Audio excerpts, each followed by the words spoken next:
Why didn't the U.S. annex the Yucatan Peninsula? The Yucatan Peninsula was once home to the great Maya civilization, and since then has fallen under the control of the Spanish Empire, the Mexican Empire, and the modern Republic of Mexico.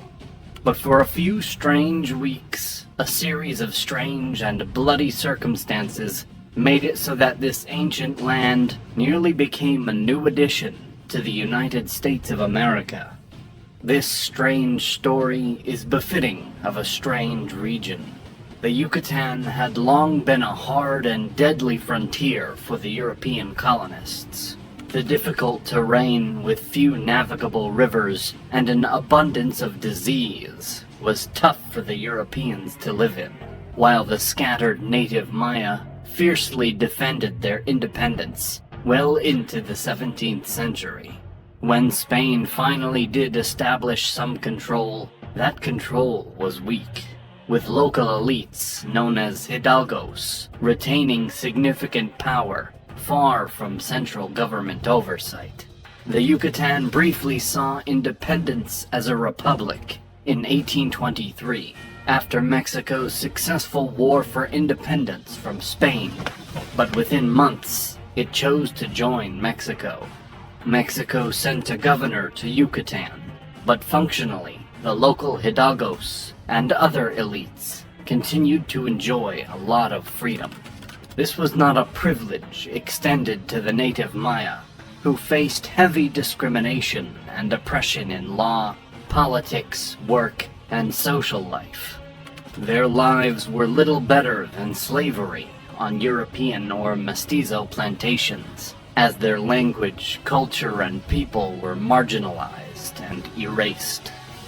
Eventually, in 1841, the Yucatecan nobles decided that Mexico's oversight was too much and declared their independence again. Mexico was facing a cascade of problems at the time, including the control of Texas and attempted internal coups, which led to the toppling of President Anastasio Bustamante by Antonio Lopez de Santa Anna. Santa Anna initially tried to negotiate with this new Yucatecan republic, but when those negotiations went nowhere, he resorted to military options. Santa Anna seized Ciudad de Carmen, crippling trade access to the Yucatan, and sent an army onto the peninsula. However, the Republic had already raised an army thousands of men strong, almost all of them Maya, which forced the Mexican forces to withdraw and begrudgingly accept its autonomy. Still, within Yucatan, there was a lot of disagreement over what should be done. The Campeche faction of Santiago Mendez generally favored union with Mexico, while the Merida faction of Miguel Barbachano was more inclined to independence. The governorship of Yucatan switched constantly between them both. Each held it 3 times between 1841 and 1846, never for more than 18 months at a time, resulting in Yucatan lurching between reunification and independence multiple times. By late 1846, the two factions were so divided that Yucatan effectively had 2 governments at once, each with different stances on Yucatan's independence. Things got more complicated with the outbreak of the Mexican-American War in April 1846. The more pro-unification Mendez did not want to involve the Yucatan in a war with the United States, and urged for independence and neutrality. And it was generally pro-independence Barbachano who favored sticking with Mexico. The United States decided the issue for them in October 1846, when it sent a naval force under Commodore Matthew Perry to capture Ciudad de Carmen and put the Yucatan under a naval blockade. Washington, it seemed, considered the Yucatan fair game.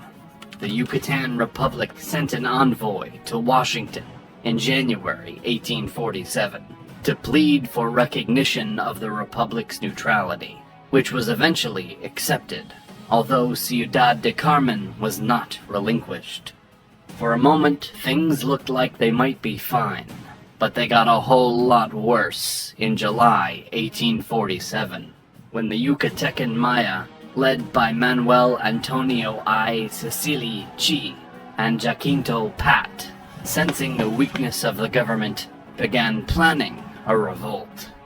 Their plan was discovered and I was executed, but his death simply made him a martyr. Chi and Pat led the Maya in an open revolt that rapidly spread across the peninsula in a new conflict known as the Caste War. Unfortunately, the Caste War was the textbook definition of a race war. The Maya sought the complete expulsion of the whites by death or driving them into the sea, while the whites sought the total subjugation of the Maya and the extermination of any who would not kneel. After executing I in the town of Tipich, the Yucatan forces under Mendez's command cracked down on Maya in the surrounding area, arresting and executing dozens and burning their homes. The Maya responded in kind, attacking the town in July and killing every non-Maya they found. The Maya still formed the bulk of the labor, and the military personnel in the Yucatan so quickly gained control of the rural areas, isolating the white population in the major cities. The government of Yucatan needed help, and they felt that the best place to get that was in Washington. In late 1847, Mendez's son-in-law, Justo Sierra O'Reilly, was sent as another envoy to plead for American support. O'Reilly urged the Americans to lift their tariffs and embargoes, especially on weapons.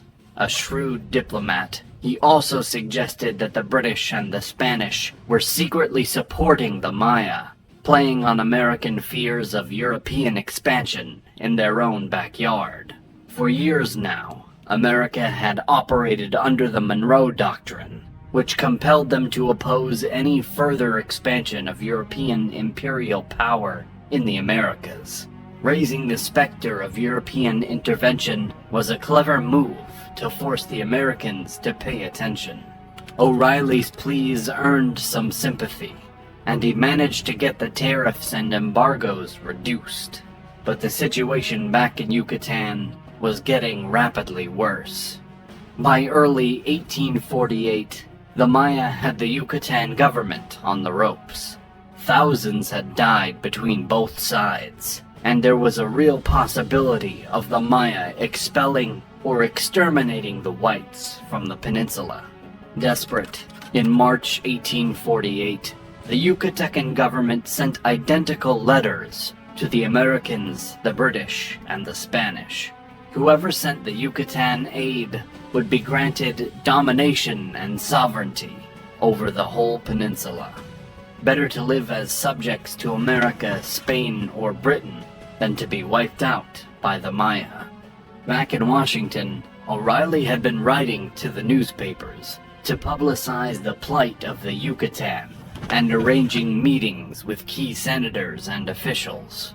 He had officially secured a meeting with President Polk in April, when word reached him of his government's unprecedented offer. O'Reilly was exasperated. He hated the idea on principle, and was shocked at how bad the situation had become. The entire dynamic of the debate just shifted under his feet, and the news reached him only the day before he was supposed to meet the president. Polk was at least interested in the new development. The end of the Mexican-American War in February had freed up his attention, and the risk of British or Spanish expansion in the region was a big concern. Polk listened to O'Reilly intently, and less than a week later stood before Congress to plead the case for American intervention in the Yucatan. It wasn't just about geopolitics, but a racial concern. with the president calling on Congress to vote to, quote, rescue the white race from extermination or expulsion from their country. The Yucatan Bill proposed a military intervention and occupation of the Yucatan to suppress the Maya rebels and perhaps pave the way for a full annexation of the peninsula.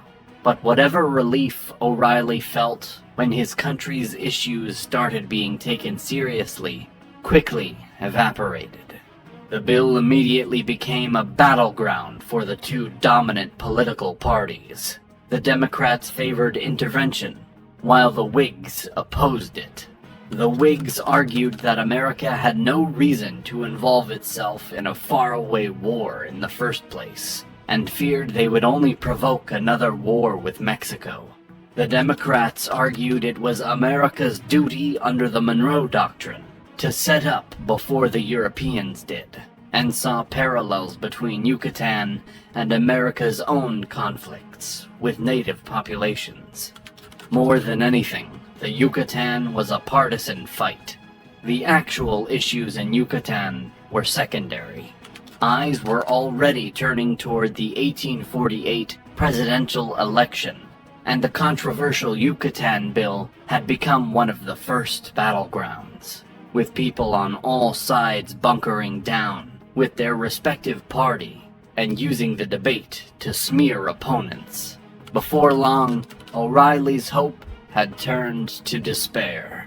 He wrote in his diary, "The Whigs have taken their stand in the matter, and the Democrats theirs. Thus the question of Yucatan is a party question, and as such, God knows the fate that will befall it." Several weeks of chaotic political mudslinging occurred until news suddenly reached Washington on May 16th. The Yucatan government had just signed a peace treaty with the Maya. The war, it seemed, was over. The Yucatan Bill died overnight. Keen to be rid of the political controversy around it, the Senate killed the Yucatan Bill, and President Polk's interest vanished too. O'Reilly was humiliated. His warnings about the danger of the conflict now seemed like exaggerated nonsense. So sudden and so total was the abandonment of the Yucatan Bill that the same papers who had lent column space to O'Reilly's pleas weeks earlier now refused to even publish him. The treaty between the Yucatan government and the rebels was broken almost immediately, but Washington's attention had already been lost by that point. The Yucatan government once again turned to Mexico City, who sent troops to suppress the rebels in exchange for the Republic rejoining the country. By 1849, the rebels had been pushed into the southeast of the peninsula, and the Mexican flag once again flew over it. The caste war dragged on a similar scale until 1901, and the Yucatan remains a piece of Mexico to this day. The brief few years of its blood-soaked independence and the prospect of a United States occupation and annexation are now distant, easily forgotten anecdotes in the long history.